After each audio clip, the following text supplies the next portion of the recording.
بسم الله الرحمن الرحیم. السلام علیکم ورحمت الله وبرکاته. قدرمنو همدم ټي وي سره یو ځل بیا ستاسو خدمت کې حاضر یم. د شروع نه والا تر دې ټایمه پورې ټول صورتحال چې د هغه ستاسو مخکې موږ یې ښودی دی، وخت په وخت موږ تاسو سره تازه چې کوم اپډیټ دی هغه موږ تاسو سره شریکو. دې وخت کې زه د پورن چې کومه متعلقه تانه ده هغې کې زه موجود یم. ما سره ډېر محترم جناب مزمل جدون صاحب چې هغه موجود دی، اس پی انویسټیګیشن. انشاءالله تپوسونه به کوو چې تر دې ټایمه بګیاړ چې کوم کیس راغلی و هغې کې تر دې ټایمه څه کاروایي شي. دا سر شکریه دا کوم چې تاسو ټایم راکړه، بیا مبارکباد در کوم چې تاسو کامیابي تقریبا حاصله کړې ده. زموږ کتونکو سره تازه ترین چې کوم معلومات یې تر دې ټایمه تاسو سره څومره مجرمان دي او دې کامیابۍ ته څنګه ورسېده؟ بسم الله الرحمن الرحیم.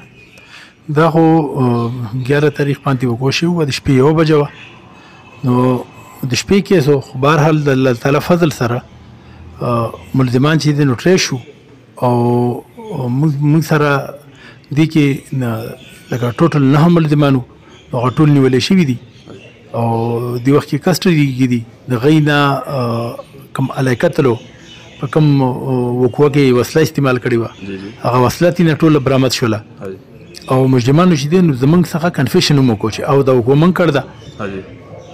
دا کوم مجرمان چې تاسو سره نیولي دي که نه، د دوی دا واقعه تاسو ته خو به علم شوي چونکې موږ ته اجازت دې ټایم کې نشته دی هغوی سره د خبرو کولو. نو دغه مجرمان لاړل څنګه چې سر ډېر ملګري دا تپوس کوي که نه، بیا دا چې ډزې څو شوي دي او دا کسان چې دی نو په دغه موقع باندې څه صورتحال دا تاسو دغه کړی دی؟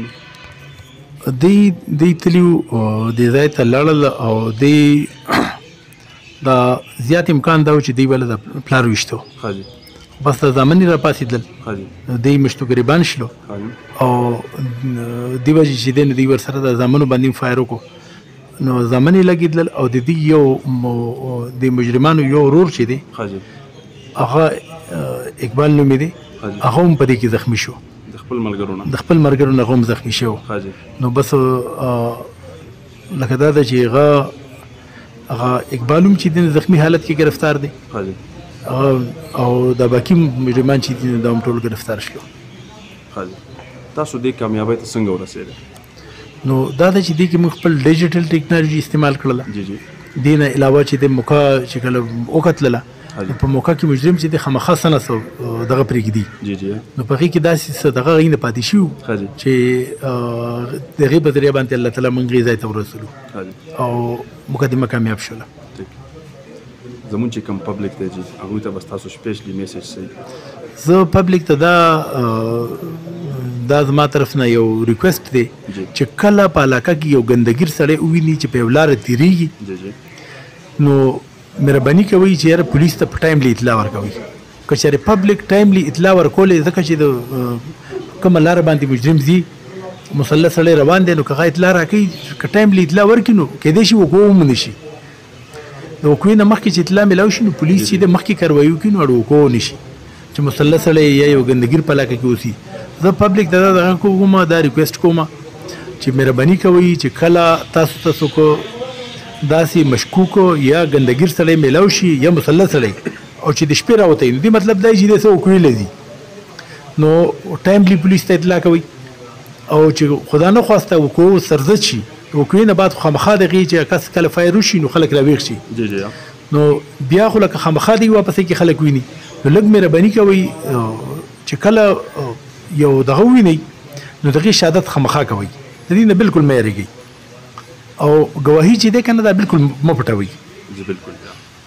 دا بس دغه یو درخواست کوم ورته او انشاءالله العزیز د دې په داسې طریقه باندې تفتیش شوی دی که خیري مجرمانو ته به سزا میلاویږي او انشاءالله العزیز زما د ذهن مطابق به دا د دې اخري وقوعه وي. د دوی انجام به څه سر کوم واقعه شوې ده؟ انجام خو د پولیس په پارټ باندې هېڅ قسم دغه نه دی پاتې شوی او څه خلا نه ده پاتې شوی او انشاءالله العزیز دوی ته به خامخا سزا میلاویږي او امید دی چې ګواهان به په عدالت کې هم پراپر چې دی نو خپل هغه دغه پرڅوږي انشاءالله. ډېره مننه جي د وخت راکولو. السلام علیکم. وعلیکم السلام. جي قدرمنو کتونکو دا موجوده د دې متعلقه تانې اس پي صاحب ډېره مننه کوم چې وخت یې راکړه. انشاءالله تعالی زموږ هم دغه امید دی چې کوم مجرمان نیول شوي دي هغوی ته خپل هغه سزا چې دغه میلاو شي. ټول کوربه شکر الله ته اجازت ورکوي. وګورئ همدم ټي وي د الله په امان.